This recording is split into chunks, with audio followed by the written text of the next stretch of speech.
You're listening to a podcast of The Mojo with Steph Renee. Weekdays 10 a.m. till noon on 900 AM WURD.com.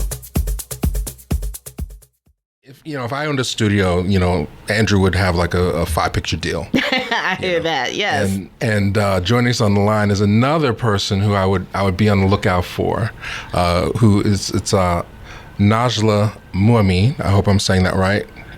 Are you there? Yes, I am here. Did I get it right? Nijla Muamin. Okay, thank you. Yeah, we met at Blackstar last year where you won an award for your movie Dream. Oh, I didn't win an award. Oh, okay, but you screened it there.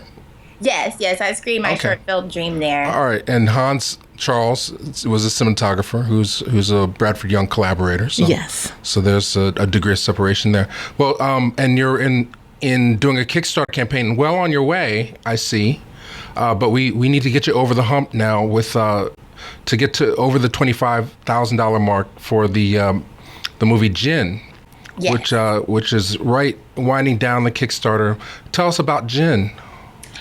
So Jinn is a coming-of-age dramedy about a teenage Black girl living in Los Angeles who is kind of thrust into Islam when her mother abruptly converts.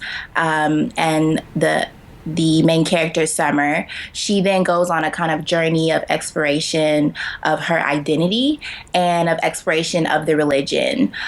Within that journey, she ends up meeting a fellow Muslim classmate named Tahir, and really learning more about the religion, seeing that people practice it in different ways, and particularly being drawn to his family's way of practicing it in a more freer way.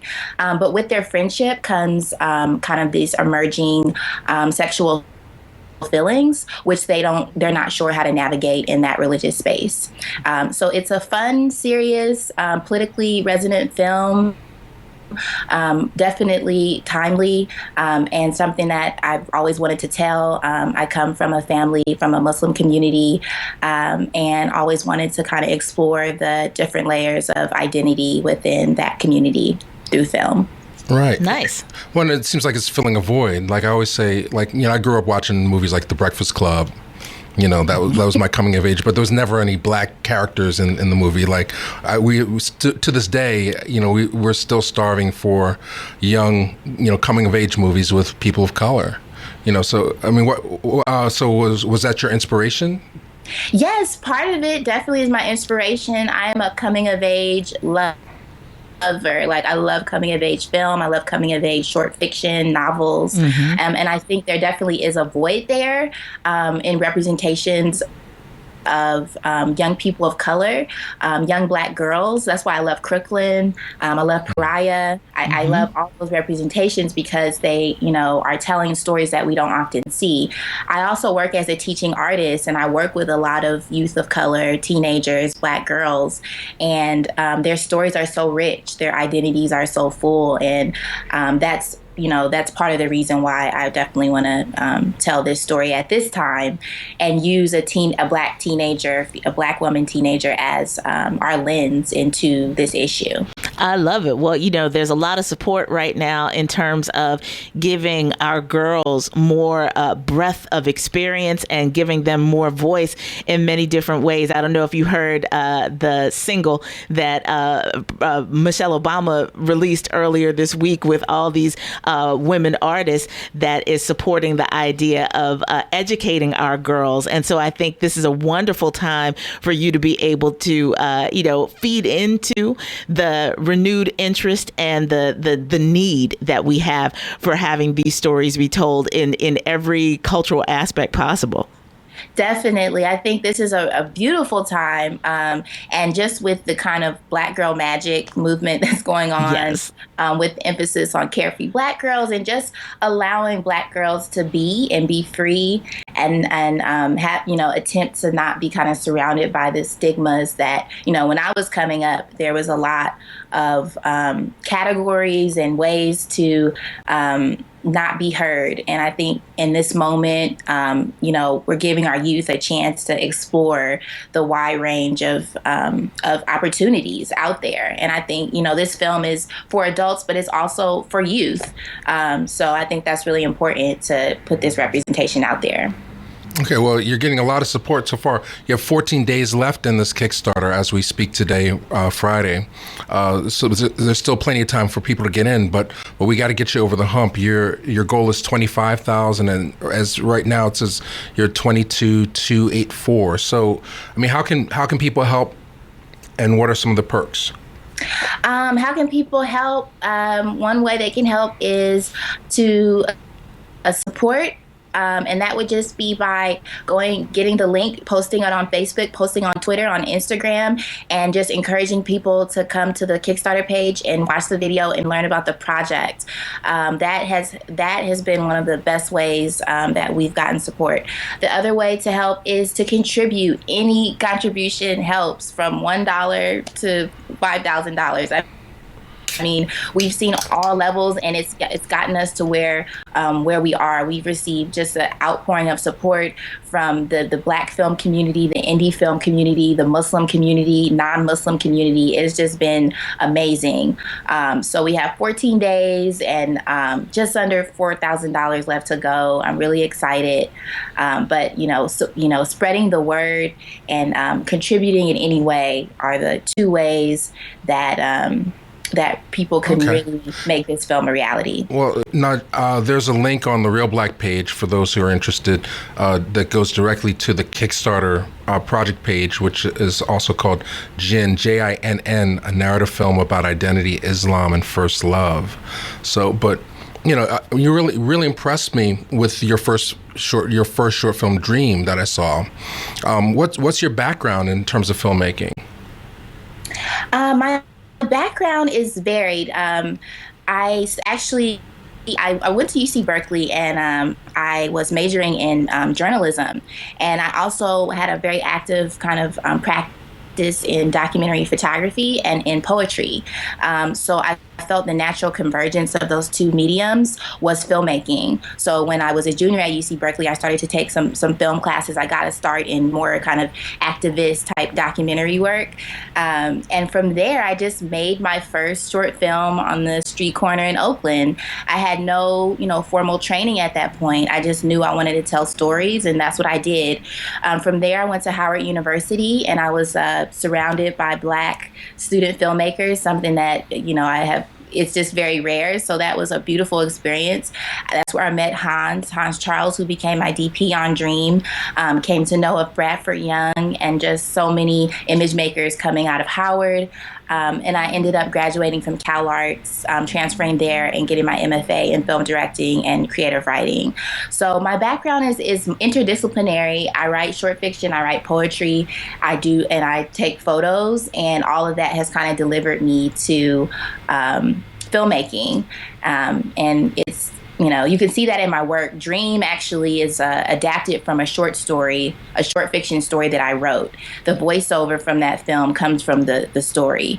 So it was great to have that kind of source material to help me make that film, which is about a young girl living in a desert town who is waiting for her truck driving father to come home, and is really affected by her parents' relationship, which is falling apart. The idea of how, one of the other great things about your experience is that it's bicoastal. So the idea of what you've been able to gain from, living in on the East and partially going to grad school on the East, and then also your undergraduate and graduate studies in the West. How have you felt that those experiences merge in the way that you develop your imagery, develop the stories that you then are now turning into film? Well, I feel like all the kind of cultural worlds and regional worlds that I've been a part of, from DC to New York City to Los Angeles, and being from the Bay Area, definitely inform my storytelling. I've been able to kind of in all stories in all of those locations that I've lived and capture. I have a love story set in Brooklyn, a feature film that I hope to shoot next year. I have Jinn set in Los Angeles. I have short films that I shot on 16 millimeter in Washington, D.C.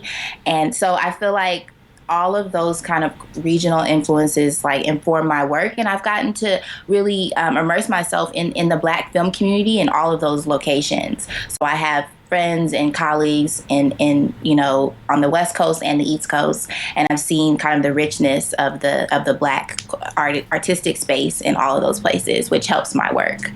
It's a beautiful thing. We're speaking with Nijla Muamin, who is currently in the Kickstarter, doing a Kickstarter for her debut feature film, Jinn. She's an accomplished filmmaker, 2-time screened twice at Blackstar, and many awards. So I also see that you worked with Ava directly on Middle of Nowhere. What was that experience like, and how has she inspired you? That was a beautiful experience. I was in film school at the time at Cal Arts, and I got the opportunity to be a production assistant on Middle of Nowhere. I had met Ava when she was working on her first narrative fiction film, which is I Will Follow. And I just loved what her and Tulane and at that time Array, which was called Affirm, what they were doing, and I just wanted to be involved. So I got a job working on that film. I was in film school, and I say that actually working on that film was one of the best kind of experiences that a aspiring filmmaker could get at that time, to see how a true independent film is made, to witness collaboration between her team, Bradford Young, and all the people that were involved. We were shooting in Black cultural spaces in Los Angeles. I got to know Los Angeles through that film. Nice. She is just an inspiration to me. Like, I call her like my unofficial mentor. Like, she's just shared so much insight with me and supported me, and like I just follow her example. I'm really inspired by her. Okay, well, I was going to say we're big Ava fans over this way as well. And just, the idea of kicking open doors and making sure that the door doesn't slam closed behind you, but that you're, making sure that you're putting a wedge in there so that other women filmmakers, so that other filmmakers of color can come along behind you, be inspired by the work, but also feel that they have a vehicle to release the work. I'm hoping that what's going on with Ava and Array will continue to inspire you to tell these stories that we so desperately need to see of young women of color and their varied experiences. Yes, definitely. It's so important to see those people and to know, and it's not even about, following them exactly, because everyone has their path, but to know that everyone started somewhere.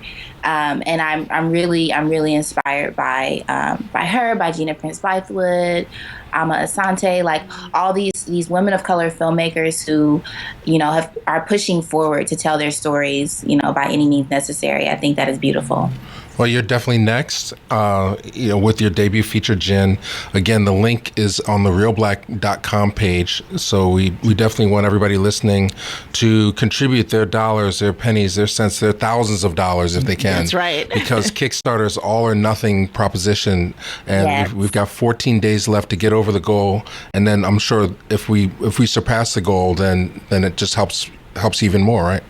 Yes, it helps even more because these are partial production costs that we're raising right now. The more we go over the goal, then we raise additional production costs for the film. And also Kickstarter does charge a fee. So we also can kind of avoid that fee by exceeding our goal. So it's really important that, we kind of get up there. I have hope, and I know that we will. And the community support is so appreciated. Excellent. Fantastic. Well, thank you for taking the time to check in with us, and I'll definitely make my contribution later this afternoon. Yes, and much continued success to you.